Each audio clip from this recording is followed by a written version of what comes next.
So I'm Ann Menashe with Feminists in Struggle. We're a radical feminist women-only organization. We have many lesbian and bisexual women members. And this is a series of programs that we've had on all kinds of topics. And we are, of course, gender critical as being radical feminists. And I'm very excited today about this one. I've worked very closely with Lynette and the LGBT Alliance USA, which is basically just launched recently with a beautiful website. And so I'm going to go ahead and introduce Lynette. Lynette Hartzell is a radical feminist lesbian residing in North Carolina with her wife and their Siberian Husky. She is a retired attorney with 40 years of experience in civil and criminal law. She has been a persistent advocate for women's and lesbian causes and a longtime supporter of women's music and culture movement. So, go ahead. Thanks, Ann. Once again, thanks to all the women of FIST who are sponsoring this event. This is the second time we have had an event with FIST, and earlier we had a wonderful experience with them when we formed a coalition with FIST and the Georgia Green Party and formed something called COFA, Coalition for Feminist Amendments, in which we pushed to have the Equality Act amended and to insert, instead of gender identity, on the basis of sex. So it was quite an interesting campaign. We got together and we published a letter and sent it to the 100 sitting senators, and later did calling follow-up and emails and quite a bit of push to get the message across that the Equality Act needed to be amended. And I've enjoyed working with FIST and also the Green Party. It's a great coalition. And that's one of the things that LGBT Alliance intends to do, is to seek out and find other groups to form coalitions with, to work on this thing that is the title of this panel, which is challenging the new homophobia. So in the past, homophobia originated almost exclusively from religious dogma. Using theological texts to justify their beliefs, homophobic individuals existed primarily in right-wing or otherwise conservative spheres. Today, the tides have changed, influenced by the powerfully funded lobby of transgender activists. Those who fought for same-sex rights and marriage equality have now turned against the entire concept of homosexuality in favor of gender ideology. This ideology denies the material reality and significance of biological sex, the very basis for homosexual sexism, same-sex rights, and women's sex-based rights. This is the new homophobia coming from within what was once our own community, leaving most of us politically homeless and without the pro-LGBT community that once brought us together in solidarity. LGBT USA aims to fight all forms of homophobia, both old and new. And now we're going to just show a quick video. This video was produced by the people at LGBT Alliance, which gives you some insight into our creativity and our abilities. This is produced and will be played in a conference, the Queen Victoria II Conference Center in Westminster, October 21, 2021, where the LGBT UK is holding a conference. And here's the video. LGBT Alliance USA is proud to represent lesbian, gay, and bisexual individuals across the United States. LGBA USA launched in August of 2020 with a Twitter account and has since grown to achieve international reach across numerous social platforms, press, email, and a new website. We are lesbian-led and run entirely by volunteers from across the continental U.S.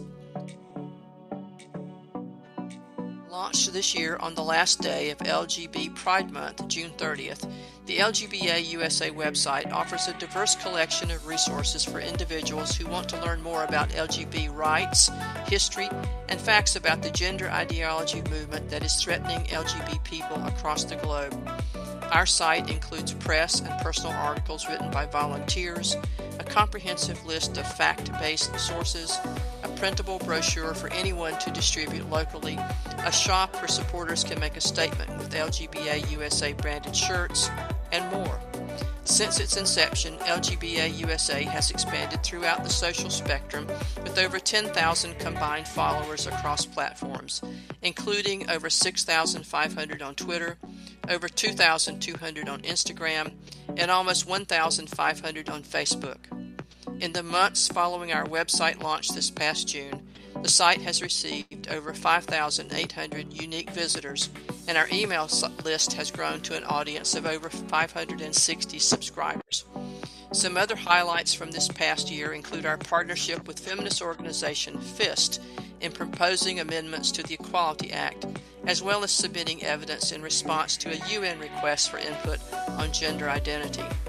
In the coming year, we will establish a group for detransitioners, expand our volunteer program, and increase our activity in campaigns to promote same-sex rights in the political sphere. We are grateful to LGB Alliance UK for their support in both our initial development and continued growth. Visit us at lgbausa.org to learn more about our work and our plans for the future.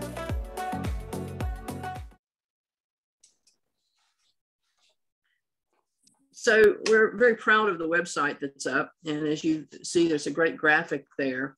And the graphic was produced by one of our youngest members, who is just fantastic, a creative person. We have a lot of young people who get this graphics thing much better than I do. And they produce graphics for some of the articles that are written on the site. And the articles on the site are written by our members. And they reflect their experiences as lesbians, gay men, and bisexuals. So we're very proud of our group. We are a grassroots, unincorporated, nonprofit group. And we are volunteers, and our volunteers, as you can see, represented here, but it's much more extensive than that. Our volunteers here represent nearly 120 years of collective experience in social and political activism and nonprofit organizations. So since our inception in 2020, LGB Alliance has gained international presence across the globe. And we have visits from 93 countries.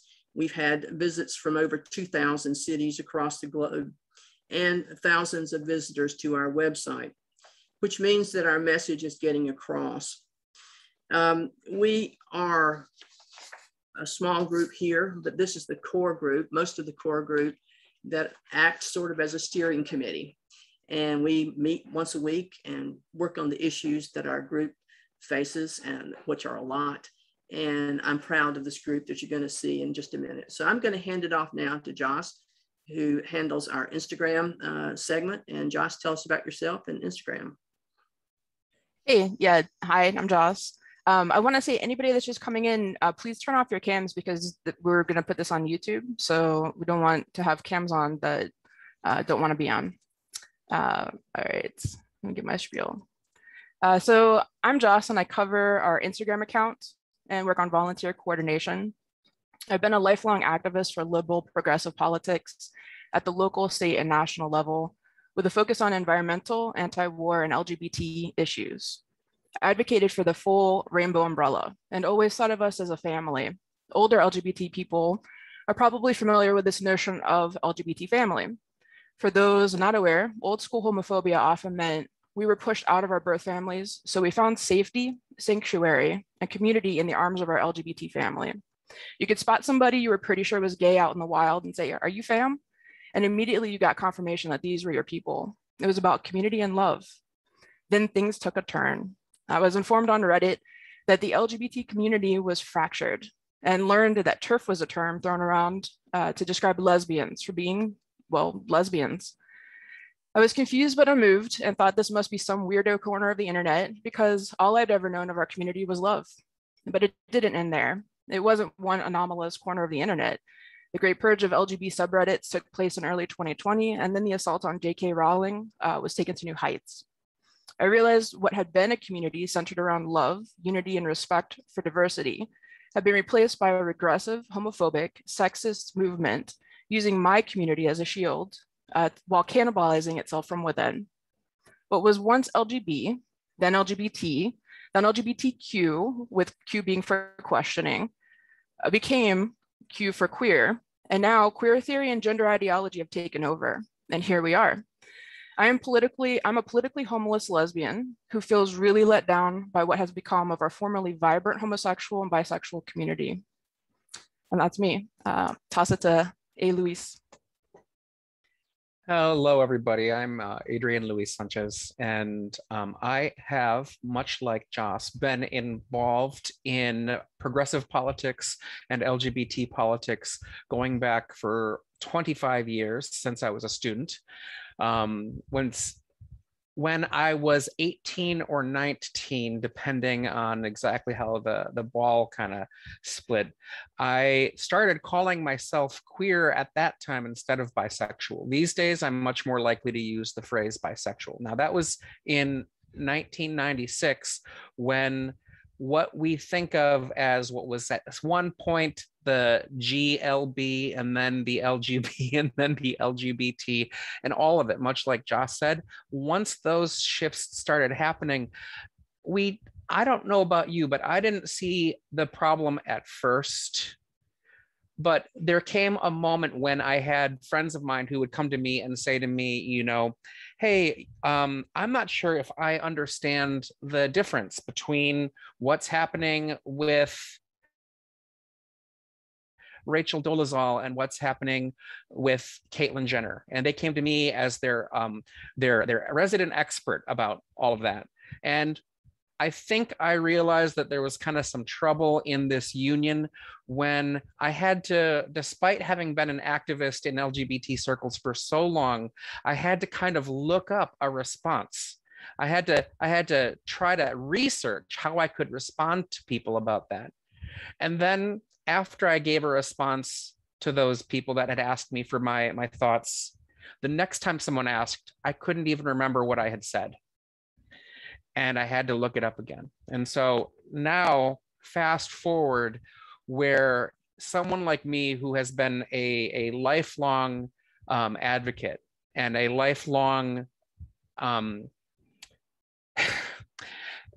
been involved in this on a lifelong level, found themselves, essentially demonized and attacked, and quite literally being a part of that crew of people that were canceled because I had activists come after me because, like a lot of people, I didn't agree with the current new orthodoxy, which by elevating gender identity over sex has caused a whole bunch of trouble. I would say mostly for women, but also for all of us that are here on this panel, for anyone that has same-sex attraction, because if you elevate gender identity over sex, it's inevitable that you're going to be enacting homophobic ideas. And we're seeing some of the ramifications of that in the last 2 weeks with the ACLU erasing words out of Ruth Bader Ginsburg's mouth, and at Lancet with the way that they're talking about, I'm not even going to say it, any of you that have been following the Lancet stuff, you know what I'm talking about. These things have ramifications, and we are happy to have gathered together to be a part of the same-sex attracted people, same-sex oriented people, and discuss this from our perspective as LGB people who this matters to us because it affects our lives. And I didn't really speak too much about what I do within the organization. I do a lot of communications work at large. So sometimes that involves our social media, sometimes that involves helping some editing and some writing, and sometimes it involves being a sounding board. So I'm going to pass this next to the wonderful Amanda, who can describe her journey. Thank you, A. Luis. Hi, everyone. My name is Amanda. You might know me as ASW because that's what I go by on the website. I'm a young lesbian and desister, which means that although I never took hormone replacement therapy, I did identify as gender fluid and gender queer for about 3.5 years.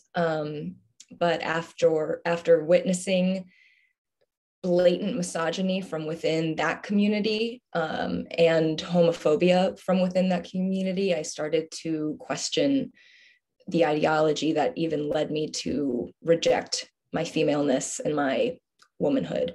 As far as what my job is with the LGB Alliance USA, I am the unofficial secretary during our meetings, and I type up meeting notes, although I'm realizing I haven't sent out the meeting notes from our last meeting, so that's on me, but I do that. And I am also the project coordinator for a dysphoria support group called Dealing with Dysphoria, along with Carol, where we talk with people who have either transitioned or simply experienced dysphoria, but are now seeking alternative ways for dealing with that dysphoria besides medicalization. I joined LGB Alliance after I came across their Instagram, and I was just short of tears of joy because for so long I felt so isolated as a homosexual, as a gender nonconforming woman, and to go to spaces that are supposed to be safe for someone like me, and not only getting my femaleness questioned all the time, but having homosexuality erased and even demonized, and having no female-only spaces, which is a fundamental part of lesbian culture. I just felt so isolated because not only did I feel out of place in the heterosexual world, I now felt out of place in the queer world as well. And so I was just overjoyed when the LGB Alliance UK started, because I knew it was only a matter of time before other countries started following suit. And when I saw that LGB Alliance USA had an Instagram, I immediately contacted Joss and it was like, I need to get involved. Whatever you need me to do, I will do it. And I've been fortunate enough to be able to take part in this organization, and hope to continue with projects that foster community and help teach the actual history of LGB people, as well as advocate for children and all LGBT people who struggle with dysphoria and discomfort with their bodies and their sexuality in this society. And with that, I will pass it on to Carol. Thanks, Amanda. So my story is going to be, so much similar to everybody else's here in a way, but unique in others. I am 41 years old, which means I came out in 2001, and my local LGBT community was like a family. I was rejected from my family because of being a lesbian, and I found community, and I was active with our local youth group, and I did fundraisers, and I was in the parade, and it was great. Pretty soon though, in about 2001, 2002, suddenly it seemed like in my local lesbian community, at least with my age group, my own about 21, 22 years old, so many of my other butch lesbian friends started to identify as trans men, and I never heard this term before. And I asked one of my friends, I was like, well, what do you mean a trans man? Like, what are you talking about? And the way she described it was basically like, because she has all these masculine traits and likes, and she's uncomfortable with certain aspects of her female body and femaleness, she really has the mind of a man and trapped in a woman's body. Now that sounds ridiculous to me, but at the time, I really, all those boxes were checked for me. And when you feel like something lines up like that, you feel like it's an answer. And I started to identify as a trans man way back in the day.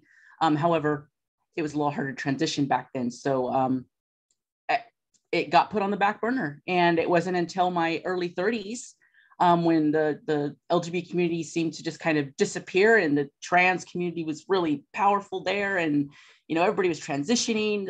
It was just this big celebrated thing. I was in a bad place in my life, and I went down that road, and I thought transitioning was going to be my answer. I transitioned in 2015. I started testosterone. I had a double mastectomy 4 months later. And I lived for 4 years as a trans man until I decided to detransition, because I think reality really hit me. I realized that sex is real. I am a woman. I am fundamentally different than men. I don't fit in. I saw the trans community I saw so many young people. I worked at a youth mental health facility for a while. I saw so many teenagers identifying as trans. I thought, this don't make sense to me. And the curtain just started to fall away. And so now I've been detransitioned for 2 years. I've been a detrans activist. I co-founded detransvoices.org with some other wonderful re-identified detransition lesbian women. I, like Amanda, was super excited when I saw LGBT Alliance UK start, because I was like, finally, we have like some community again that I can get behind. And I think the minute that happened, I was looking for USA. I was like, where's USA? And as soon as I saw them pop up, I already started to email them. He's like, I want to join, I want to join. And so it's just the last, I think, month or so that I have joined, and I'm so excited to be here. I work with Amanda on the gender dysphoria group. I'm really excited to do that. I do other, I'm also heading up some other activism that's more trans related. So I'm really happy to be here, and I hope we can do a lot of good work together.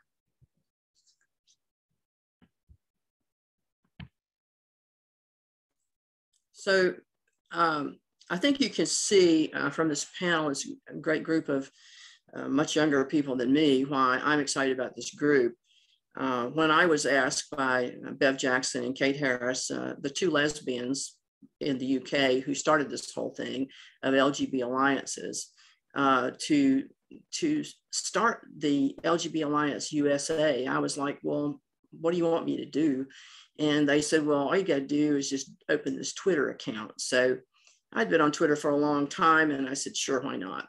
I had no idea that I would meet these people on this panel, or that I would meet other people and get just so engaged in this movement. So I opened the Twitter account, and I remember watching as the followers just poured into the account, and within an hour or two, there were thousands, literally thousands of people from across the world applauding that LGBT USA was now in the United States. And that's how this started. And I ran the Twitter account for some time. Other people have been on it.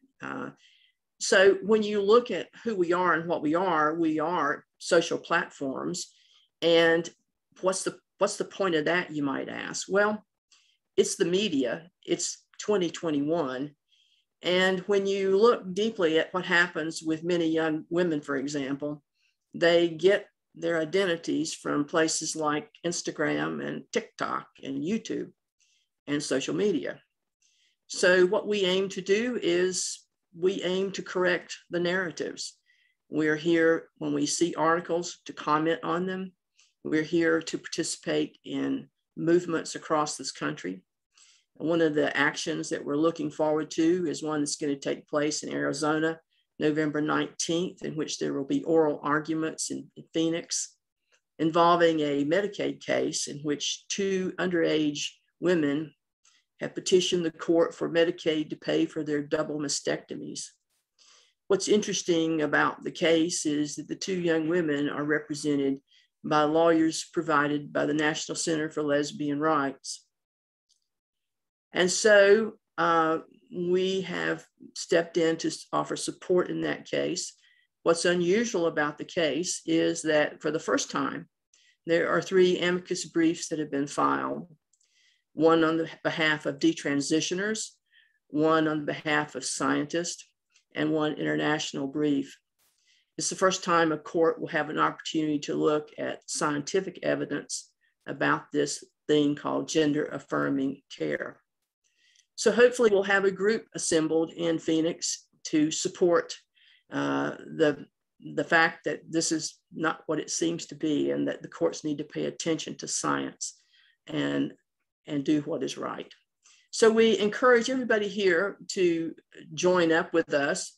You can go to our website, click into support, send us an email, and you will get a newsletter, which is my email. And the newsletter is produced by one of our youngest members. She's a great graphics artist, and she is also edits some of our articles. So we have great graphics people, and we have great writers, and you could see why I am excited to be with this great group. It is an honor to work with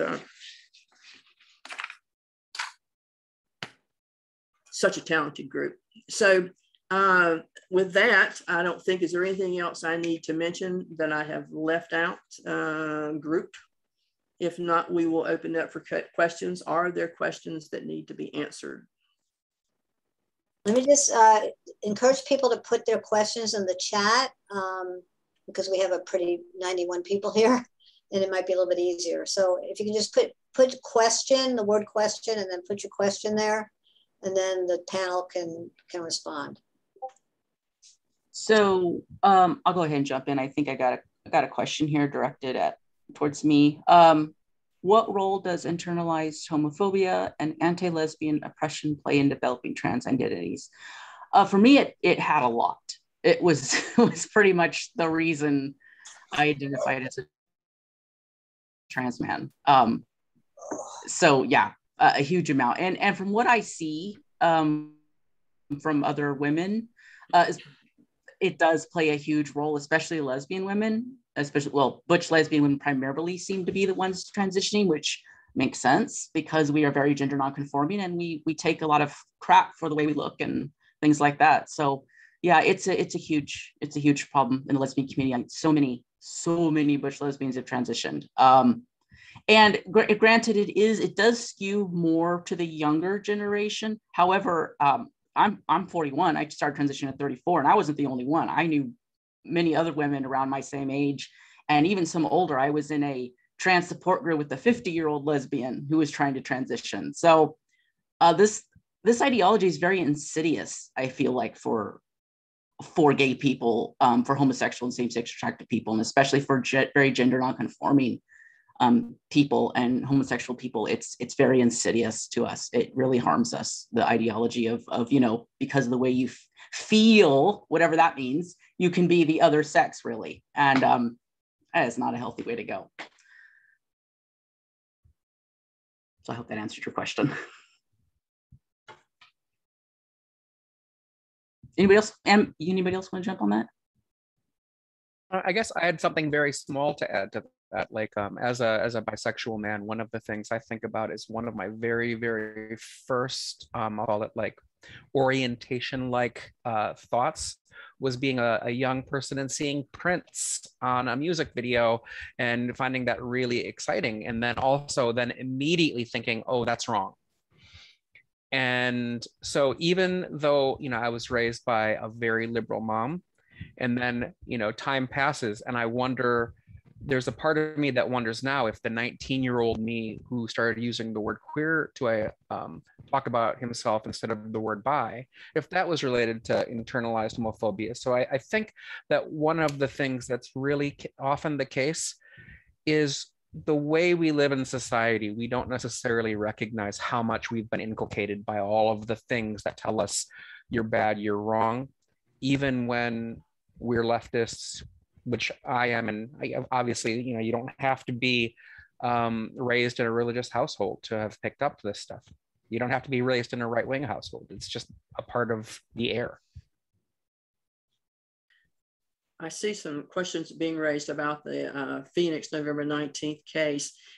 We're still in the early stages of that, and we're trying to put together groups. And I think the easiest way to get information on that is to send us an email off of our website. If you'll go there, you'll find out how to contact us either at info or at support. You'll see the buttons there to push, and we'll be pushing out some information going forward. We don't have anything in the plans definite right now, but we will keep you updated. And thank you for your interest in that. Just to jump in real quick and let everybody know that I am on the amicus brief, and I will be there November 19th in the audience in the court. So anybody who wants to come out and support us, me, that would be really awesome. I do a lot of this as kind of like a representative for detrans people, because so many of us are just really kind of, we're very harmed by this. And so a lot of us carry a lot of trauma, and not too many of us can do this kind of activism. I'm in the position of being older and have a very solid, loving family, so I feel like I can do it. So I will be there, and I would love for everybody to come out and support us.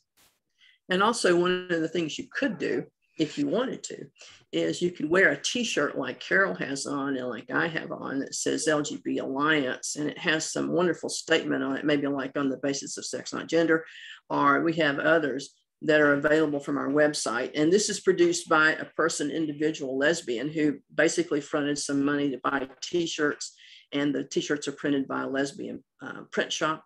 And we don't get any funds from it. It's just a way that we pay for our advertising. So we're not making any money on the t-shirts, trust me. We're trying to make enough for this person to get their money back. So do buy the t-shirts. So it's a great way to advertise. And if you have any other suggestions about things like that, please let us know. Any other questions coming through? There's a lot of questions actually, and there's a really good one I think that we should talk about here. I mean, there's a lot, so I'm writing some down as we go. But I really like this one, and I would like to chat about this. What does everyone think about the TQ always teaming with LGB when trying to push its narrative? Sometimes I've seen gender non-conforming pulled into, and that teaming has been super problematic. That's for me, what I experienced over time of seeing this shift happen. And it seems like it's happened on the backs of LGB primarily. But I'm curious what your thoughts are. Yeah, I got this message from one of our moderators on that question. And one of the things that I think is really the case is that Adrienne Rich and her just, foundational essay, Compulsory Heterosexuality, talks a lot about how, we are given this message of heterosexuality as an almost unspoken norm that we're all supposed to conform to. And there is a way then in which if you do not conform to heterosexuality, you are automatically going to be non-conforming in a foundational way. And so I think that there's a way in which a lot of people, I am not a gay man, but I know a lot of gay men, for example, who they see the male people who are in the TQ as kind of natural classical allies to them, because they think about the times when they were, a non-conforming kid or a non-conforming adult, and they see something similar in that to them. And I think that push that often comes from that portion of the things brings in the TQ in that forced team that can make it very, very difficult to escape, because for any of you who have been enmeshed in the LGBTQIA++ WTF community, like, that that this kind of forced teaming is just ubiquitous even since before this issue. So I'll let somebody else add to this so I don't talk too much. So go on, somebody. I'd jump in and say that I think being a gender non-conforming person is kind of just fundamentally part of being LG or B, because we are inherently non-conforming in that way. And so people who were gender non-conforming to like a huge extent, let's take, for example, Marsha P. Johnson, who everyone says is the one who started Pride, or started Stonewall, that Marsha was a trans woman. In fact, he was a flamboyant gay man and proud of it. And I think that today we have people who are still trying to understand how gender nonconforming people exist. And the only way that they can really rationalize is by putting them into another box that is not their sex, but something entirely different and fabricated. And I think that leads to heterosexuals who are also gender nonconforming feeling as though they fit into that category and therefore are part of the same-sex attracted community, when in fact it's just an entirely different thing to be nonconforming or homosexual or bisexual. So I think part of me feels there's just a desire for a community and having a place where you feel welcome. But if you let everybody in, then it's no longer a specific community. It's just a hug fest. So we want to maintain a community specifically for homosexuals and bisexuals, those who are same-sex oriented and attracted. Let me jump in on another question that's down here in the chat, because if I don't, I'll forget about it. The question is, can you reassure gay men who are explicitly addressed in the name of your organization that you're relevant to us and our specific needs, given your committee is majority women? Well, that's a good question, and I appreciate that question. The answer is we certainly encourage gay men to join our group, and we do have young gay men. If you look at our website, and a very interesting article published by a very fine gay man in our group. We do encourage gay men to join us. We want your support. As an older lesbian, I have said for many, many years, I do wish gay men would step into the breach and take some of the heat, and we appreciate your being there. We want your support. So we welcome you to LGB Alliance, and we hope to see more participation by you. If you'd like to join, send us an email, go to our website, send us an email, and we'll get you involved. And thank you for your question. There's another really great question here that kind of parlays, I think, into one of the other ones. How do you explain the rapidity, the rapid nature of the extent of trans ideological capture of so many institutions like NOW, ACLU, Pride, Stonewall, public policy decisions like prisons, sports, ad nauseum? And I saw a shift, and I think there's some others, like in the conversations we've had, we've talked about 2014, 2015 being like a breaking point. And that specifically is the time, I have a thing about HRC. So that is specifically the time that HRC like made the turn and really started shifting into focusing on trans issues.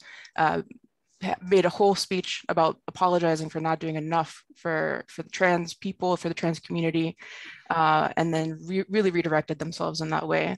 So I'm interested to hear what everyone else has to say, but to me, that was a turning point, 2014, 2015, when HRC, GLAAD, and those other groups started making the shift. I read the book Trans, and I have to say it was a really good book. I knew most of the stuff in there, but yeah, thank you, Elise, for showing the book. I can't remember the author's name. I'm terrible about that. But anyways, it's an excellent book, and it really gives a much, like, it's very easy to digest and find out all that information. But the capture really is because Helen Joyce, thank you.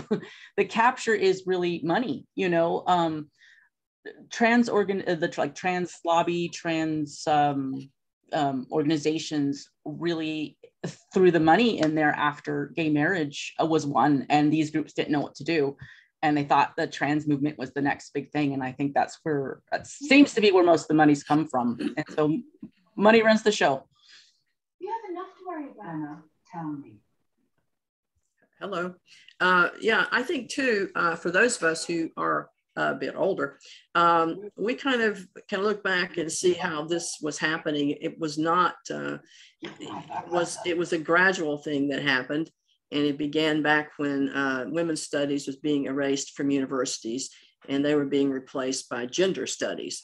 And so from there, we saw sort of an evolution in academics that pushed gender over sex. And there were a lot of us in the middle of this going, wait a minute, you can't just take women out of this thing. We fought for a long time to get women's studies, and now you're just erasing it. But it happened, and it was a gradual erosion that took place, and there was not a resistance to it. And frankly, lesbians opened our arms and welcomed people in because, you know, we're kind and loving people. See Holly Near. So we let everybody in, and we said, oh, well, we're lesbians. We're for everybody. We fight for everybody. We fight for bunnies in the field. We want to protect the whales. We want to protect everything, everybody. So we said, sure, come on in, not a problem. And they did, and they took over. And I think one of the turning points was I attended the 40th anniversary at Michigan. And that was the last Michigan Festival. And one of the reasons it was the last Michigan Festival was because of the boycott of the festival, number one, of the artists who performed there, number 2, of the vendors who sold their goods there, vendors who were women. And so a 40-year-old lesbian event was boycotted by, wait a minute, it must have been the LGB organizations who formed a coalition, a massive coalition to destroy a lesbian institution. This is the first time in my pulse of as a human being that LGB groups gathered together to destroy a lesbian business. I and other lesbians were outraged by that because Michigan Festival was the one place, 1 week out of 52 weeks in a year where women could go and be together. And these organizations took it on to destroy it. So it's been a long time coming, and we're in the middle of it now. And the question is, what can we do? Well, we can just continue to say, come on in, or we can draw some lines and say, enough is enough. We want spaces for lesbians. We want spaces for gay men. We want spaces for bisexuals. And we want these to be safe. And we want these to be protected. And the way we do that is we fight for same-sex rights over and over and over again. And that's what this group in this panel is dedicated to doing. And we're all volunteers. We don't have to do this. We don't get paid $5 million to go lobby for it. We do it every day, and that's just who we are. Yeah, you know, one of the things that someone brought up is some, like Dana Rivers is a great example, that a lot of these fights are quite old. Janice Raymond's book gets demonized today, the transsexual empire, but one of the continuous demonization of these questions has been a really, really big deal. And I think that one thing you can kind of do yourself if you want to is you can do a Google search on the phrase trans women are women. And in so doing, you can see the history of it. If you know how to go into Google and see how often that phrase has been used, and you'll see that that phrase really started in 2011 or 2012, which is where there was a big shift in how things went about. Whereas before, the struggle was, you know, whether or not the T should be involved in the LGB in certain ways. But then once that shift was made, we had a moment where 0 equals 1. And once you contort 0 equals 1, then all kinds of stuff starts going a little bit haywire, because the rationales for organizations like HRC and, you know, the NCLR or any other organization like that, if they're going to make 0 equals 1, they got to start cutting some things out, and it ends up hurting the most vulnerable, which, you know, gay men and bisexual men, we get it, but we get it less than lesbians and bisexual women, and lesbians get it the most. So one of the questions in the chat that I see is that says, so many of my friends and colleagues are kind-hearted and well-meaning and will post trans rights, list their pronouns, and how can I gently guide them towards a better understanding of the harm these actions cause? I don't know. I mean, you know, I'm all for being gentle, but, you know, sometimes a firm hand is better. We don't do pronouns. We don't pledge allegiance to pronouns. We don't go around and say, what's your pronouns? If you're a lesbian, if you can't guess what my pronouns are, you kind of need to think about it a little bit. I just think that is a way that gets people to pledge allegiance to this movement, is that we must accept that everybody must state your pronouns. And I'm just not going to do it. And I don't know of a nice way to do it. Sometimes my group will tell you I'm not the nice person. And I am mostly nice, but grumpy, I think I've been called in some of the chats. But anyway, I think you have to be a little grumpy and just say, I'm not going to give you my pronouns. So I don't know if you can discuss with people. I think you can try, but I don't have any magic dust to put on these people and say, wake up, you're in a trance, and you know, you need to come out of this, because why would we state our pronouns? I just don't get it. But then I'm older. No, thank you. No, thank you. That's what you do. My wife, several years ago, my wife was in college doing some work, and the pronoun police were going around, and she just simply said, no, thank you. And no one knew how to respond to that. What do you mean, no, thank you? No, thank you. That's it. That's all she gives. All you got to say. Just don't. I would prefer not to give my pronouns. I like it. And there's a question that kind of parlays and I think would be good for Amanda. How does one get involved if there's little to no resistance in your area? How do you tangle with being young and in a precarious place in terms of your education career? We've seen so many women and some men lose employment, get kicked from their academic institutions, et cetera, for pushing back against trans ideology. And sort of parlaying to that also is, how do we push back on claims that we're a hate group? Well, in the old days, back in the Wild West, it wasn't safe for us either. I mean, I hear this a lot from young lesbians. It wasn't safe for us. It was like, this wasn't easy. We met in bars, and there was a bar in Durham. It was under a 7-Eleven, and you had to really know the bar was there to go there. But we did have bars, women's bars, gay bars, and we had women's bookstores, and we had women's music festivals. And the festivals were how lesbians met lesbians to a large extent. So a lot of that has been shut down, but there still are music festivals, women's festivals. Some of them are open, some of them are women only, very few, because you just can't do that these days anymore after Michigan was shut down. You create your own spaces. You just keep fighting back and find ways to do this.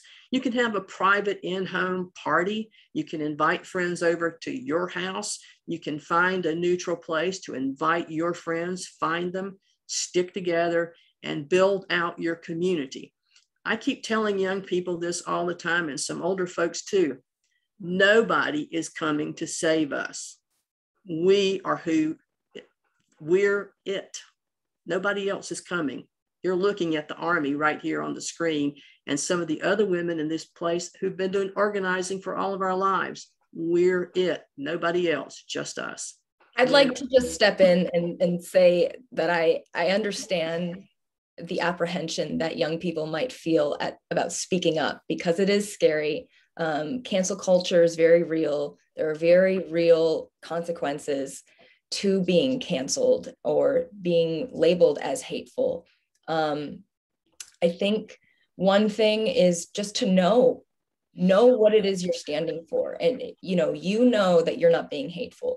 I know I don't hate anyone. I don't wish harm on anyone. I want everyone to be treated with respect and dignity, but I disagree on what that means in regards to pronouns or allowing certain people into spaces that are supposed to be safe for me. Respect is a two-way street.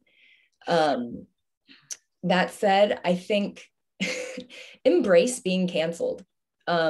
There are people out there who agree with you, who are scared to speak up. And it's interesting. So I have a TikTok account that some people here might have seen, but I get a lot of hate on there, but I get so much more support. Part of it's probably because of the comment filters that I have, but I get messages from women and men of all ages telling me that it's like a breath of fresh air, that they're scared to speak up. I have one person who can't even follow me because she's afraid that someone she knows will find out that she's following me, and she can't like any of my videos, but she always messages me and says how much she likes the video. So it's interesting. I think if someone is working from a place of fear, you can only get so far. At a certain point, you just kind of have to say, well, if I lose some friends, they weren't really good friends. Personally, I've lost a couple of friends for literally saying the statement, lesbians don't have dicks. I have, in that moment, saying that statement, lost a friend. And it was hard. I sobbed. But at the same time, it's like, that's not the type of ally I want in my life. And there are plenty of people who know damn well lesbians don't have dicks. And those are the people that I'm going to associate with. I'm fortunate enough to be to work independently. So I don't have the risk of getting fired from a company for holding my views. But I would say going on the internet, the wild, wild west of the internet, even if it's with an alias account, and you can meet people who agree with your beliefs there and begin to build friendships. And, you know, I have friends from across the country, across the globe, who I've met through social media, which is an insane thing to say, but I think that that's just the time we're living in, you know, the age of the internet. And this is how things are done now. One of LGB Alliance's goals is to create communities for homosexuals and bisexuals, and, you know, having virtual potlucks, excuse me, and other such events. And because it is hard. We don't have the gay bars like we used to. We don't have the same sex spaces. Everything is mixed sex now, which makes it impossible for gay men and for lesbians to have safe spaces. So I would say basically embrace being canceled, because, you know, they can only burn you once. Yeah, and you know, when it comes to the question of, you know, is someone calling you hateful going to do much? Yeah, it can do much. Like, I've lost a ton of work. My biggest client, you know, 4 hours after supporting Maya Forstater in a social media post, I lost my biggest client. And that was pretty shocking to me. But one of the things I think that is important is that if you know yourself and you know yourself not to be hateful, then one of the things you can try to do is say to those friends of yours who you think you can engage with, hey, you know, I feel this way. I want safety, dignity, and, you know, health for people that, you know, view of themselves as trans. And, you know, if you are somebody that wants those things, because I want those things, you might have recognized, you know, Carol and Amanda have talked to this, and they'll talk to it more, I'm sure, just how poorly suited the current orthodoxies of this movement, the trans rights activist movement, by which I mean the activism, not the people who say that they're trans, the activism, just how poorly it's helping the people that are in their movement. I can't tell you how many friends of mine I've seen collapse in their mental health because of the things that are happening in their own movement and the lack of support they get in their own movement.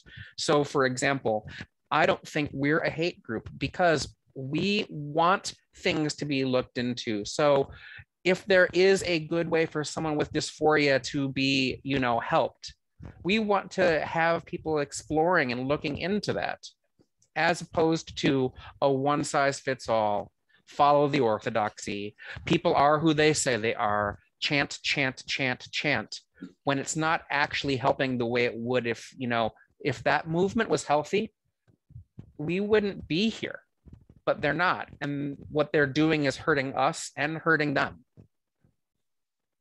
I really do believe that a healthy movement can have a conversation with the other side. They can sit down and they can talk with the other side. The fact that they refuse to talk, negotiate at all, or have anybody's concerns to even think about really shows you that this is not the kind of movement that should be in a democracy. And we want our society to be a democracy. We want people to have, you know, equality. And something that A. Louise said is he's right on with the whole health thing, for example. Even when I was still trans identified and in the community and believing a lot of this stuff still, a question I would always go, why aren't we demanding healthcare? Better, not just, and I mean better healthcare. I don't mean give me more hormones healthcare. I mean, why aren't we asking for research into the long-term effects of taking cross-sex hormones? Why aren't we asking for better surgeries, better surgeons, more oversight? Because especially with the you know, the SRS surgeries, the sex reassignment surgeries, it's a complete Wild West most of the time. And it's believe it or not, I know everybody's gonna be shocked about this one, it's worse for the females. The trans man surgeries are some of the worst They have some of the worst complication rates, and no one gives a shit. And I was always something, I was like, why aren't we demanding this? Why aren't we demanding that we have, you know, better healthcare, better housing, just work, protected in work. We can't get fired because we identify as trans, you know, just stuff like that. But no, the movement didn't seem to be about that. It really seemed to be about getting everybody to believe the way we did. And that's a problem, because you have to be respectful of everybody's beliefs. I mean, I think as a gay person, I remember back in the day, the lesbian and gay community, we had problems with our families. We had problems with conservatives and right-wing people, but we would have conversations with them for the most part. We would still want to talk. We would still want to like be seen as humans. We didn't want to just completely shut them out. And we didn't want to beat them down either. At least most of us didn't. We wanted them to have their place and stay in their corner, and leave us alone to have our place and stay in our corner. That's called tolerance. Tolerance, you don't have to believe what someone believes. You just have to tolerate them.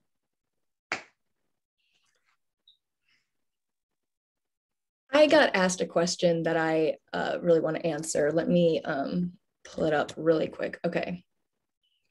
So here's the question. If non-binary is a concept that separates itself from the gender binary and not the sex binary, which is an objective scientific reality, then why not be supportive of it?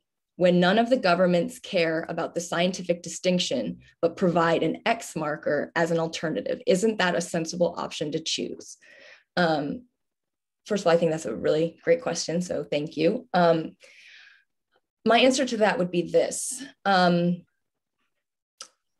LGBT Alliance USA does not work within the gender paradigm. We acknowledge that sex exists, and that's what we acknowledge, because our orientation is based on sex, not gender. Gender is virtually irrelevant or entirely irrelevant when it comes to our sexual orientation and attraction. If we were to put an X marker on someone who identifies as non-binary, it can lead to a lot of issues, but I'll talk mainly about the ones how it would affect lesbians and gays.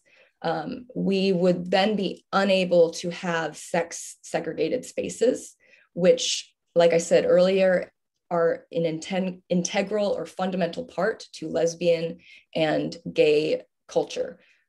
Having spaces that are just exclusively our same sex is essential for us, for community and our life. And that's upsetting for a lot of people to hear, but that's just the way it is.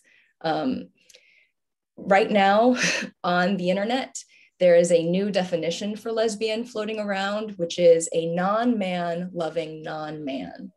And that aims to include non-binary people, non-binary identifying people, whether they're female or male. If they are a non-man, they can be a lesbian.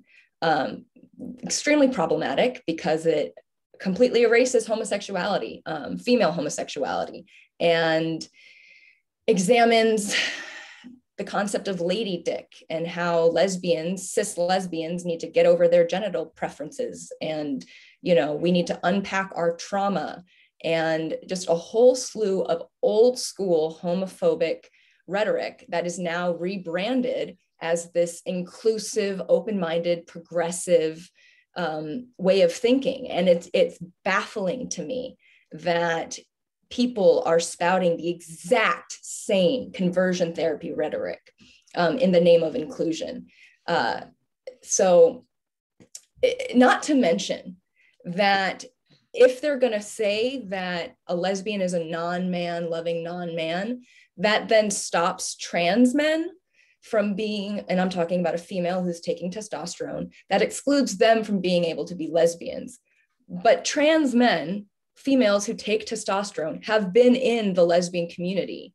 Carol did not stop being a female homosexual when she was on testosterone, right? And so not only is it not only is embracing this non-binary identity going to erase homosexual spaces, it also erases lesbians and gay men's ability to talk about their homosexual experience, because as I've seen on the internet, homosexuals who take cross-sex hormones get shut down and saying, well, you're not even gay, you're straight, essentially silencing them. And not only that, but then giving the microphone over to a heterosexual who's claiming to be a non-man, but is still in a heterosexual relationship. And there's just a lot of problems. I think if we embrace this dogma that that orientation is based on gender identity versus sex, it's really, really harmful to those who are same-sex oriented.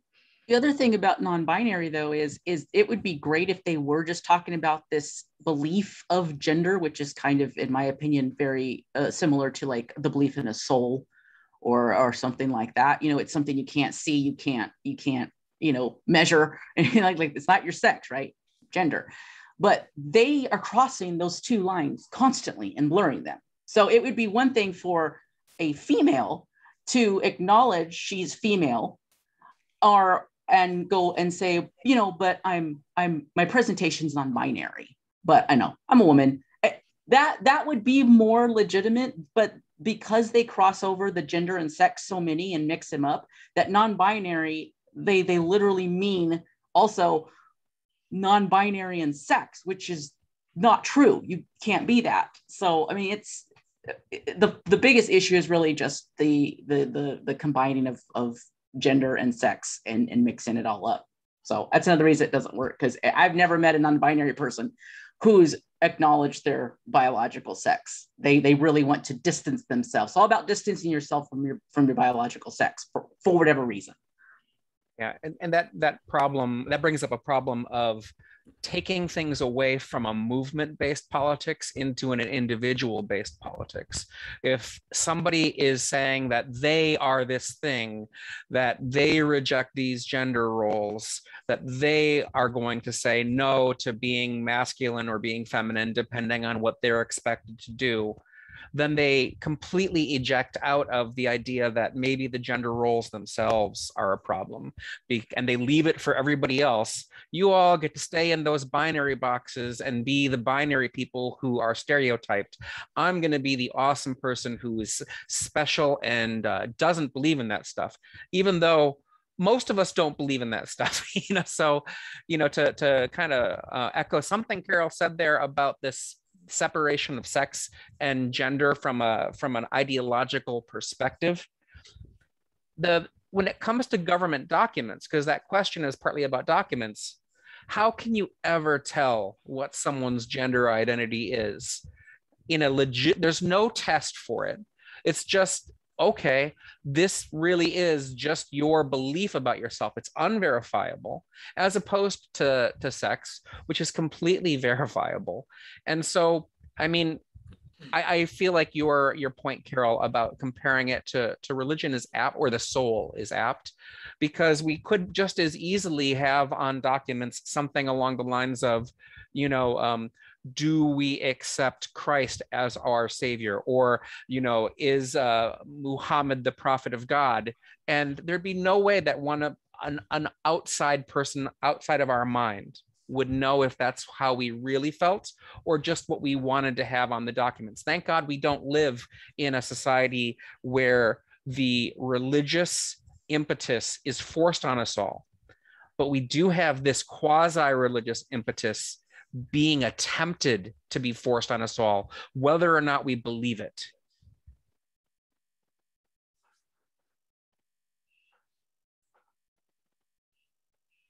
Good point. I like that. Yeah. Sorry, there's a lot of great questions in here. I've been trying to write them down as we go, and some are longer than others. This is a pretty good one. What are your activist priorities, strategy at this moment, legislative, educational, etc.? And there was another question that kind of played into the question of the legislative or outreach to groups like PFLAG and such. So that kind of parlays into that question as well, as like dealing with those groups. Well, I'll take a stab at it and start, and everybody else can chime in, because I know we talk about this in our group frequently. And one of the things we're doing is reaching out to parent groups to help them. I've had contact with a lot of obviously older people who are parents. What I hear from them is just sheer absolute terror at what's happening. They don't know what to do with the child that comes to them and says, mommy, a little girl says, mommy, I'm a boy. And she's like, well, I don't know about that, but what am I going to say to the kid? As a former child, I know that you can't really come down hard on the kid, because the kid will want to just do it even more. So what do?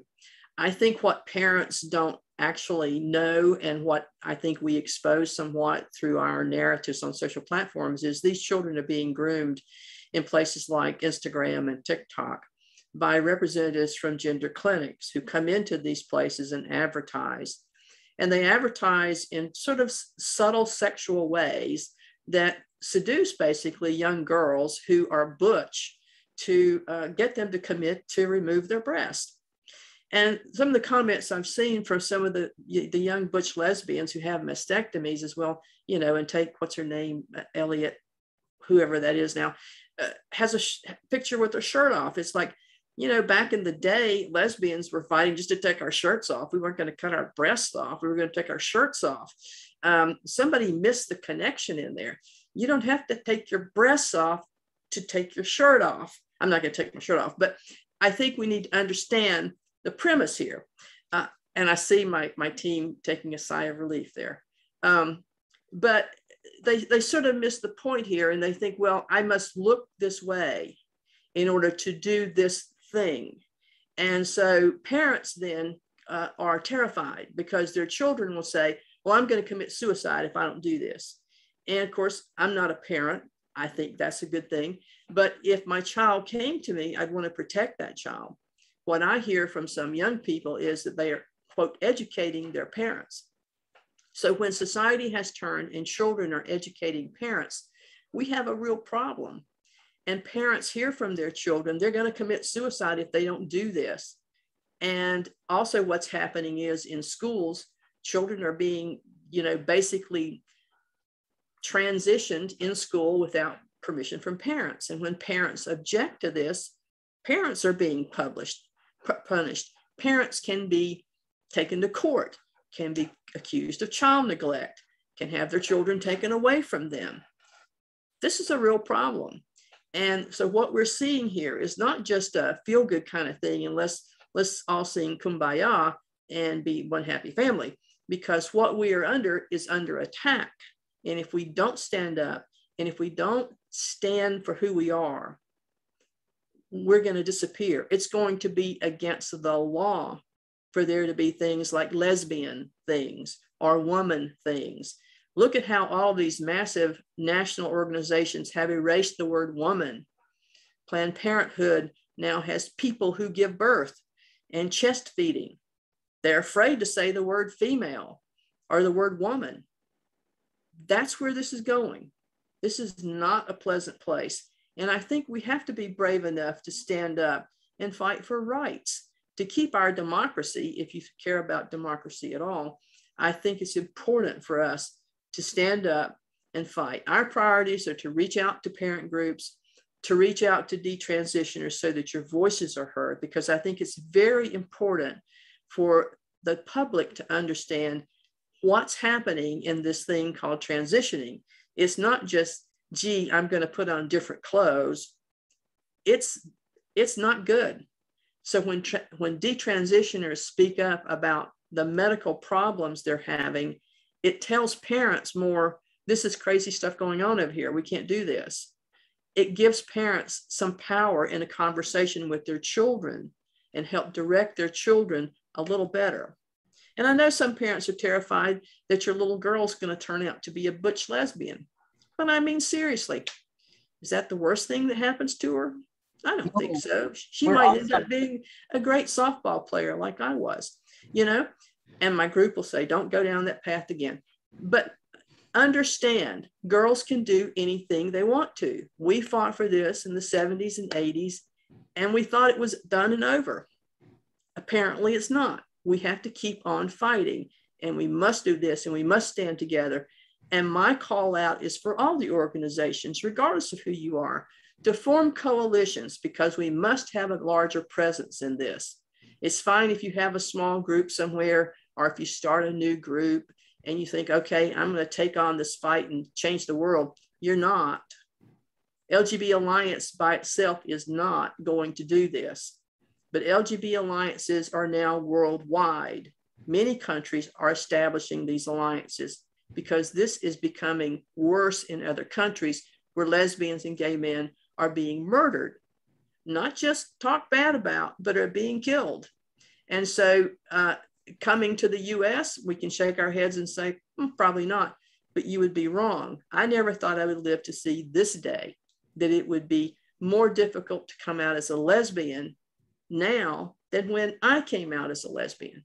So we have to really understand and get a grip on what exactly is wrong in this whole picture. And I think together we can begin to solve those problems. Carol, So you want to add? I just wanted to jump in and say my little piece about the, you mentioned that, you know, this isn't just about, people want to be very supportive of, you know, trans kids. They say trans kids all the time. And, you know, people think that is basically just, it seems like to me there's this huge disconnect. One, I think in my experience, most of society doesn't know what transition really is, what medical transition is. It's brutal. It's brutal. It takes a toll on your body. By definition, it is harming yourself. It is harming your body. Your body is not meant to run on that high level of cross-sex hormones, and you're cutting off healthy body parts. So yeah, it's damaging. And there's a huge disconnect between what they're doing to these kids, and it's not just if it was a change of clothes, I would say, fine, whatever you say, kid. Yeah, be non-binary. Say you're the other. Knock yourself out. You know, who cares? But it's not. It's medicalization, and these are irreversible, huge medical costs to the child. I mean, it blows my mind that we are allowing this to be done to kids. It just, I cannot imagine it, because I was 34 when I started my transition, and when I started transition, I was behind kids transitioning until I started my transition. About a year in, I was like, no, kids can't do this. Because the stuff I went through, both physical and mental, the surgeries and everything, I was like, kids shouldn't be doing this. This is too damaging for them. And they're not, I don't even think they could mentally process this kind of irreversible damage. To go off of that, I got a question, you know, how do we build a powerful coalition to turn this around? How can we unite all the LGBT, feminist, and gender critical groups to fight back? We have to talk to each other. That's the biggest one. We have to talk to each other. And we can all have our separate groups. That's great. But we should communicate with each other, and we should agree to meet up. And for example, if November 19th in Arizona, let's get as many people out there as we can. Let's agree on a common theme, basically, like a common message that we want to get across. Personally, I don't think inflammatory things are a great deal to put on signs. I don't think gruesome pictures of mastectomies or surgeries is a good idea, because in my opinion, just look like the crazy anti-abortion people. But we do need to educate. I think education should be center, and I think our center message should be protecting kids, because kids are the most important thing in this at this point. There's no more safeguarding, it seems, and we need to do that. But the biggest thing to build coalitions is we have to start talking to each other, and we have to get our groups together and meet at the same place and agree to do this and agree to put our necks out there. I know it's hard. I think Carol hits the nail on the head, and that's what LGBT Alliance aims to do. And we want to be the hub where you can come to us, and we can hopefully build coalitions with other groups, just like we have with FIST and the Georgia Green Party. And we want to get people out to Arizona, and we want to figure out how to start approaching various gender clinics, because there needs to be attention brought to these places about what they're doing behind those doors. So we need to be doing those things. And one of the things to do is to come together. Contact us. Let us know if you're doing something. We do have a vast reach, and we do have social platforms, and we do have great writers. And if you have stories that you want published, please contact us, because we have great editors. We have people who volunteered to help edit, stories that are written. You don't have to be a great writer. You just have to have an idea, put it together, and we'll help you work it out, even help you with graphics to illustrate it. We're here to help everybody get together and move this thing forward. I do want to answer one question that I see popped over here in chat, and that is, are lesbians still playing softball? And are there enough of us to make a team? Well, I don't know, but I would certainly hope so. I stopped playing softball some time back, but my hope is that there is still recreational leagues out there, and that you should, if you have not, you should be playing softball. It's a great sport. If you hear of a good team, you can send us the info and we can put it in our newsletter that we send out to advertise it, so that more people can join and we can just have a whole lesbian tournament. Absolutely. If you read an interview I gave recently, that's how I came out. Was I answered an ad in the local Advocate for women to play softball, and I answered the ad, and boom, found lesbians. So it's a great way to find lesbians. Start a softball team, start playing sports, start a book club, start doing things and inviting lesbians, women. Just invite women and you may find they're lesbians. It's a wonderful discovery. Figure out how to get together, figure out how to find each other. I'm sure you all are smart enough to do that. There are a gazillion questions in here. And before we move on, before we go, yeah. You go, Amanda, you go. I wanted to backtrack a little bit to the question about what are LGB Alliance's goals, immediate goals, and long-term goals, because I want to answer that a little bit better, not better, a little bit more.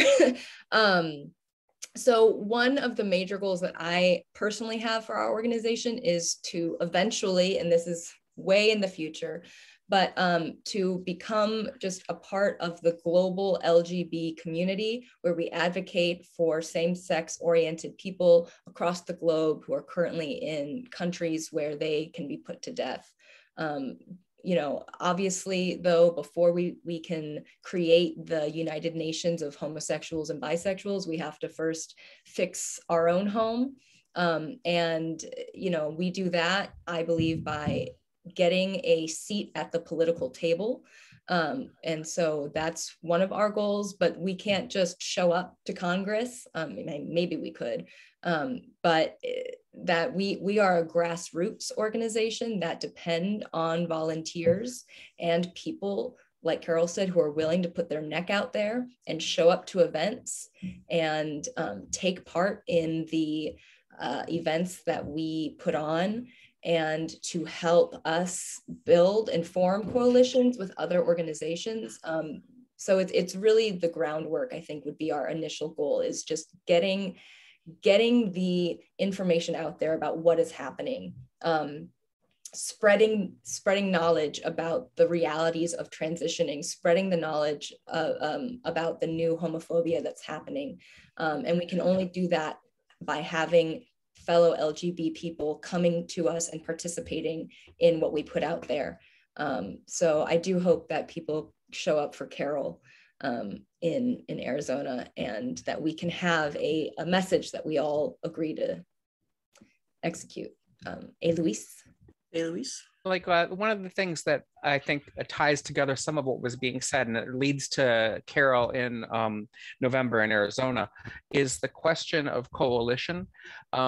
So we are essentially an offshoot. We aren't directed by the UK LGBA, but they have given us they've dubbed us their arm, so to speak, but we are independent of them. But one thing that Bev and Kate wanted was that this was going to be an organization that was going to be composed of people who are same-sex attracted, who are interested in fighting it from that angle. And what that means is that we're going to be in coalition with people, but what they also want, that we agree with, which is why we got involved, is we aren't going to be working explicitly with any right-wing groups. So if there's a right-wing group out there that's doing some of the same work, more power to them. We're not going to be working directly with them. Now, for you out there who might be trying to build coalitions with whomever, I say that it's probably great if you do what you feel comfortable with. I know that for me, I don't feel comfortable with that, so I'm not going to do it. But what's important, though, is that we don't have situations happen like happened in Los Angeles, where you have lonely activists on your side who show up alone and then have really frightening groups of people on the other side who are outnumbering them and putting them in situations where there can be some real danger. I know I saw earlier that, I don't know if Gay is still with us, but that, you know, Gay was at Los Angeles and for the We Spa protests. And I know that our ASW Amanda was at those protests as well. And Amanda didn't go there with a group. And so it was pretty scary. And with Carol in Arizona, I don't know if it's going to be scary, but if there's a group of people that get together, it will help us. So we're going to be approaching this question from the perspective of lesbian, gay, and bisexual people. If you're a radical feminist, you can be coming at it from the perspective of radical feminism. If you're a concerned parent who's neither of those things, you could come at it from those, but we can all work together on it. And if we build those connections, that can mean that rather than have, you know, somebody show up at an event and be afraid, they can show up and see people who they can join arms with and be safe with. And when you also have a group of people, even if it's just a small group, it can build courage in others, because a lot of you out there, a lot of people besides you listening agree with us on all of this stuff, but they're scared that they're alone. And when you get together with 3 people, with 6 people, with 20 people, every step along the way, it's just going to call to courage for the others. I think one of the key things that is often missing these days is that people in this generation perhaps don't know how to organize to protest. Back in the days, in the anti-war days of Vietnam, we just somehow did that. Everybody showed up, hundreds of thousands in Washington with signs. And I don't know, I think a lot of people were smoking dope. But anyway, they showed up there and there were mass numbers of us. And the way that happened was it was small groups here putting together a large group. And also just knowing how to do it. And Lewis is right in that is you don't want to do this by yourself. You want to get a group and you want to get a plan and you want to figure out how to get in and get out and be safe. And it's always a good idea to take with you large, strong people. You know, just you have to, some people are going to get hurt and that's the way it is. And try to be safe, just as safe as you possibly can. And that's, I think, how we do this better, perhaps. It's just figuring out how to organize. I think some of the questions, let me see. There's a great question here that I wanted to throw in. This was one of the earlier questions, so I still have some of them written down, trying to get through all of them as best we can. We are constantly getting banned, kicked out of platforms, forums, social media, dating apps, etc., just for our same-sex attraction. Meanwhile, it feels like everyone else is allowed to date whoever they want for whatever reason they want. This is blatant homophobia. How is this legal, and could this ever be something that could be pursued in a legal manner? Before I toss this, because Linda obviously would be the best, one of the better people to answer, I want to say on Instagram, I always encourage everyone to report. So when you see the stuff that is untoward, we report it. We don't get a lot of traction, but I think it's a numbers thing. So I think it's important to report when you see the stuff that is homophobic, that's misogynistic. We need to be doing that. I think that the other side is doing a lot of reporting of things that are just female focused, that are homophobic or homosexual or bisexual focused, so pro-lesbian, pro-gay, pro-bisexual. They're reporting that stuff, and I think AI is grabbing a lot of it. And it's unfortunate that it's set this way. I think in long term, we need to figure out how to have conversations with these social media companies and have some, like, give us a list, what's bannable, what's not bannable, what is on the books, what's off the books. So that's just my perspective from the Instagram side of the world, but I'm curious about, could it be pursued as a legal matter? Yeah, before Lynette goes deeper, if you're in the real world and you have a local politician, a lot of local politicians, they just think that LGBTQIAA WTF is all one big thing. And so if you see some homophobia in some of this kind of messaging, there is a way in which if you want, you can reach a private channel to your local representatives about something that might be happening to you locally. Let's say that they're supporting something that you think is homophobic. Call their office and say to them, this is homophobic and here's why, because they might not even be aware that what they're doing is bad. Most likely they are going to be a straight politician, just be on the numbers. And if you tell them this is homophobia, it can be the kind of thing that makes some people, if you're willing to, put your voice just not on social media where anyone can do it, but via a phone call, that way it's just between you and the representatives. And it's a rare representative that is going to throw you under the bus. It's just not going to be a way that that's usually going to go. And I have not changed anyone's minds when I've called local representatives. But what I want to do is just introduce that question of doubt, so you don't have the alder person, or you don't have the state senator saying without thinking the garbage that we hear that's so homophobic. I want them to have that moment of doubt that maybe they shouldn't voice some of the things that they are voicing. So Adrienne always knows how to segue exactly into things that I'm thinking about, which is a little frightening on some days. But in regard to the legal matter, it's actually, this is where we are. Probably not. You're probably not going to get any traction there. But I think you always have to push uphill sometimes to get attention. So what do? You complain.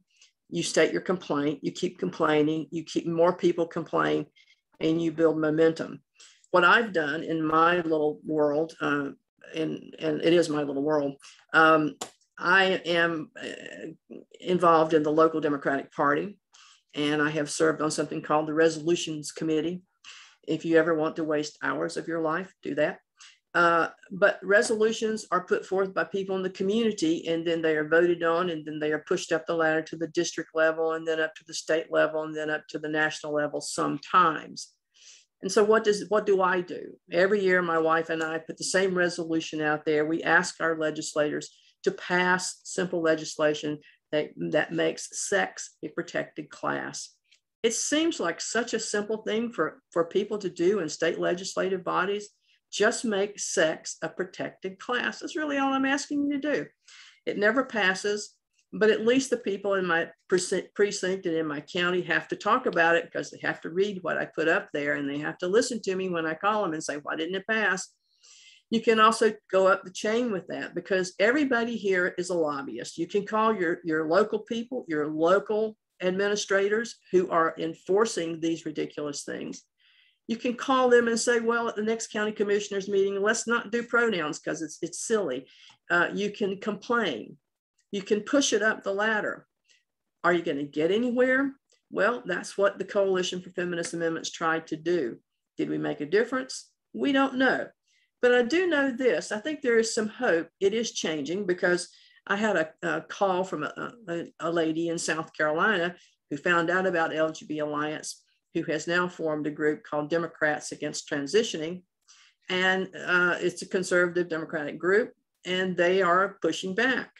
And also the gentleman in South Carolina who proposed legislation that banned the conversion methods that were being passed through in the state. There are cracks in this thing. So I think you have to push your legislative bodies. You have to push everybody you know, and everybody here knows somebody who knows somebody who can talk to the legislative body, whether it's in your county, whether it's in the state, whether it's in the federal government. We have to be a voice, because you just get brushed off and people just think, well, it's the same thing. It's protected. I was told, well, it's already covered. And I'm like, no, it's not. But you have to become an annoyance. You can't be afraid of being called a name. Names don't really hurt you. I've been called them. I'm still here. And so that's what I suggest. But in terms of legal standing, probably not. But it's good cases to try. I never thought we would see same-sex marriage in my life, but here I am married. So what do I know? You got to keep pushing people. I think you have to really start from, unfortunately with this, we have to start from the ground up. I think you're going to have to do more work on changing general public's minds, or at least, or educating them on what's really happening. We can't start from the top and go right to that place. We just don't have the numbers of people willing to speak. I think we have the numbers of people that believe the same thing. They don't know it yet, or they don't know what's really happening. So yeah, I think it has to really be a social movement before it can jump into the political sphere. Well, I think you do both. I think it has to be a social movement, and I think you have to push politics too. Wherever you can push, you push. So there are people who have more power than they realize they have. With the FIST Coalition, we picked up the phone and we called our state representatives and said, did you get the letter? And somebody would say, what letter? And we would say, the COFA letter. Go look in the incoming mail and see if it's in there. We pushed and pushed and pushed. Did we make a difference? We won't know for some period of time. And part of coalition building is getting people together. We don't have to agree on everything. We're not getting married in these groups, but we have to agree on one single thing: sex, same-sex based rights. That's it. And then let's work together to push forward our own agenda. And that's how we're going to make it. And I agree with Carol. It has to be a massive social movement, which is part of the reason I'm part of LGB Alliance and not some other subgroup. And so I think it's a strong group. We're international and national. We've been going for quite some time. And I'm proud of our group and will continue to be associated with this group. Yeah. And I completely agree with what you were saying there, Lynette. Like, one of the reasons I'm involved with LGBA as opposed to some other organization is that because of what's happening, I think it's important that, like Bev and Kate said initially, that we have a group of people who are fighting back on this based on our question of same-sex attractions, orientation, however you want to put that, but also their explicit choice to have it be a largely female-led group acknowledges the reality that this doesn't affect me as much as it does the other people that you see from LGBA.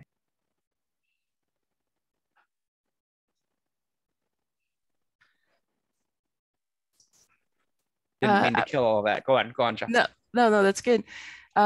Somebody had mentioned, it's not necessarily a question, but had stated, I wonder if it might be effective to keep repeating that the trans movement is a new form of conversion therapy. And I think that's a really important place that we're at, because we have a lot of conversion therapy ban laws around the States and in other countries as well. And that's clumping together trans is clumping together gender ideology and actual conversion therapy of homosexuals being converted or attempting to be converted. And gender ideology is an extension of that conversion, clearly. So we're at this weird place where we have these laws that we want to support because we want to end conversion therapy. I'm an older lesbian, so I'm also a little PO'd that it took all this time for our legislative bodies to start talking about this. And suddenly now conversion therapy is something that we can ban when it's tied together with gender ideology. So what are your thoughts on that? Well, sorry, Amanda. You go first. So the thing about the whole conversion therapy, the only reason this is getting out there is because the trans lobby has the money to push it. because the trans stuff is attached, and the reason it's attached is so that therapists can't actually work with people on what their actual issue is. The minute somebody says I'm trans, a therapist's hands are completely tied, because they can't, because they've hooked it up with sexuality, which it's completely opposite. Sexuality is who you're attracted to, who turns you on physically. That's a physical response. Gender is this feeling you have, or this belief, or it can be a great hatred you have of your body, and you want to take medical steps to cut parts off and change parts. You don't have to do anything to be homosexual. You just are.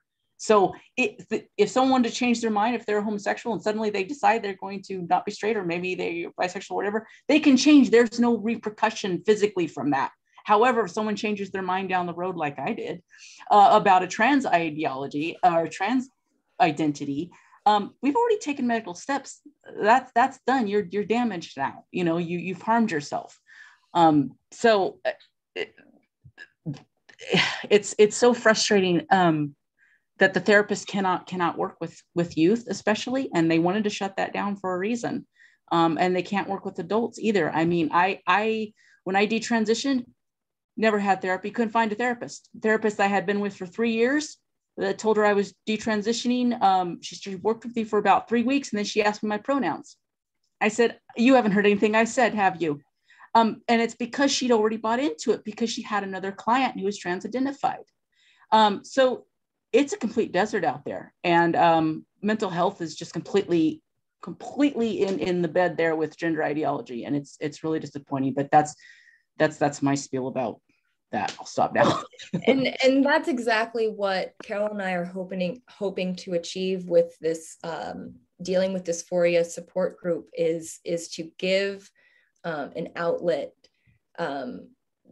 You know, not that this is a therapy group, because we are not licensed therapists. It is a support group, peer-led support group, but that we want to create safe spaces for lesbians and homosexual men and bisexuals to be able to talk about the harms that gender ideology have done to us.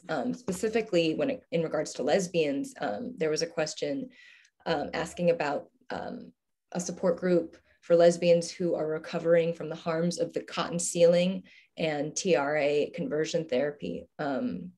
And the answer to that right now, we don't, but that is exactly the kind of topic that we would talk about in this dysphoria support group. You know, talking about as I said, the harms that have been done to us on the basis of embracing this gender ideology. It's not conversion therapy to question a dogma. Yeah, that's all I have to say on that. So usually this is Anne, my camera's not on. Usually we go till about, 2 hours. So we have like maybe 10 minutes or so. And I wanted to make a couple of closing remarks at the end. So just keep that in mind. All right, it's awesome. Such a great discussion. It's, it's really wonderful. Thanks.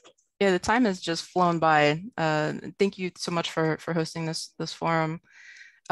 So somebody had mentioned about doing this on a regular basis, and that's one of the things that we kind of wanted to get a finger on the pulse of what everybody wants and needs. But this is something that we've talked about doing, to do regular discussions and more open with other people talking as well. So if that's something that we could have an audience for and we could bring people together for, that's definitely something that we would like to do. And I wanted to say that some people have asked what they can do to help if they are not LGB. Even if whether you're LGB or not, if you look at our social media, our Facebook, our Twitter, our Instagram, if you go to our website, lgbausa.org, you can find links to all of that social media. Follow us. If you see in the comments, if you see people in comments on various posts being rambunctious, You know, if you do things like type in some words, and obviously not everyone can do this because of various reasons with their desire to not necessarily be public about their opinions, but if you do feel comfortable commenting in support of us in different moments when, you know, there's like a dog pile happening from activists on the other side, or just commenting in support of us in general, can do something really valuable. It can teach the algorithm to put our organization out there more. And so you can help spread the word of us just by being involved on social media, and by being involved, comment when you like something, you know, say something positive, that kind of thing. It's actually surprisingly helpful in creating growth so that the algorithms of the various sites see us and like us. There's also pamphlets and stickers, and you know, we have pamphlets, a pamphlet on the website you can print off at home. If you want to print off a couple of those, leave them around your town. It's an excellent way to get the word out there as well, and not have to put yourself too much in harm's way. I think Lewis has hit it on the head again, as he usually does, and that is that you may not see how liking something on Twitter makes a difference. I mean, if you want to do something, you want to be an activist, follow us on Twitter, like the Twitter comments, because that is teaching something called an algorithm, which these young people know about, and I think it's great, whatever it is. It's teaching that computer to like us better. Same thing with our Facebook group. We have a private Facebook group, and there are articles put on there for people to read. Part of what we do on Twitter and in these social platforms is to correct what's written. So you'll see headlines that are blah, blah, blah, and we'll come in and say, no, that's not really what this article means. So we get it turned back around. We are active every day, finding articles that come out, for example, saying anti-transgender legislation was passed in such and such a state. And it's like, no, it is care for underage children that's passed. And so we're working to help change the narrative. And you can do that simply by liking something, retweeting something, coming to the Facebook page, reading the articles, educate yourself so that you're better able to talk to your family, your children, your friends, if you still have any left. And don't forget to talk to your softball team about these things, because you'll do that over drinks at the bar after a game. These are all important social gatherings that we need to be furthering. I think we're at 7 minutes in, and let me just say I appreciate everybody coming and staying so long, and the great questions. I know we didn't get to all of them, and I apologize for that. I could read some of them as they were going by, and we missed them, and I apologize if we didn't get your questions answered. You can always contact us at LGBA USA on our website, and we'll try to help you there. Please do get involved. Please do contact us, because we're going to be all over this country doing all kinds of exciting things. And as you can see from this group, it's going to be a good ride. So join up with us. We'd love to have you aboard, and we'd love to have your support. And once again, let's all thank the women of FIST for once again stepping up and sponsoring this panel. Without them, I don't know what we would be doing. We appreciate Ann and all the women in FIST for all the work you've done, including your wonderful work on the Equality Act, and much, much more. You've been a steadfast member of the feminist community for ages, and I personally appreciate that, and appreciate you, Ann, for inviting us and sponsoring this. So thank you again. So is there anyone else, any of the other speakers want to say something else before I close? I make closing remarks. Does anybody else want to chip in with anything else? This is really wonderful. I really want to thank the LGBT Alliance, Lynette, and everyone for coming and leading this fascinating discussion. I think the future is in coalition building. I consider LGBT, I'm a member too, but also I consider as an organization, we're partners in a struggle, and that struggle is just getting off the ground. And I look forward to working together in the future around exposing the child transition industry, in particular the homophobia of the whole trans ideology. So I think that this is really has a lot of promise, and so I'm looking forward to working together in the future. I wanted to remind people that there are these abortion rights demonstrations on October 2nd, and Feminists in Struggle will be participating in at least 3 cities. We have a banner and we have a flyer. And we're making the point that it's women that need abortions and not pregnant people. So we're making that point. And so if anyone is in New York, Chicago, or San Diego, where I am, just let us know. I can put my email in the chat, which might be the easiest, most direct way of doing this. The other thing is that this is pretty more or less monthly forums that we have. Sometimes it might be 6 weeks or whatever. We're trying to organize. It's not like a specific date, usually a Saturday though. And we've had more than half a dozen forums on a whole range of issues, from gender ideology to the Equal Rights Amendment to abortion rights. We're planning, and we don't have a specific date, but we are planning something about what's happening at universities. So we encourage, a lot of them are women only. Some of them are not, but a lot of them are women only. And we encourage people to sign up and attend those forums in the future. In addition, we are launching a feminist education program that is going to be a year long or more. We're just working out the details, and we encourage, this will be a women only as well, the women in the LGB Alliance to participate in the training. We're going to learn about not only, the first wave, the second wave, lesbian feminism. We're going to read some, important works and discuss a lot of stuff related to what we are studying here, and other things as well, basically foundational feminism. And so I really encourage, we'll have it out, and we'll sell, for non-members, we'll sell tickets on Eventbrite. It'll be pretty cheap for a whole year program, and we'll encourage everybody to participate in that. So anyway, I wanted to again thank everyone from the LGB Alliance. This is really great. Please do watch our YouTube channel and contact me, which I'm going to finish my email here, or look at our website. We have a lot of materials and information there, and op-ed pieces and all kinds of things. We do recruit, and we love dual members. So women want to participate on any level. We have people who are active, and we have a feminist assembly that's our leadership body of people who decide to be active, and then other members as well. So please feel free to join us. We'd love to have you as well. And I'm looking forward to much work together in the future with the LGB Alliance. Got all kinds of ideas brewing here. So together we are powerful.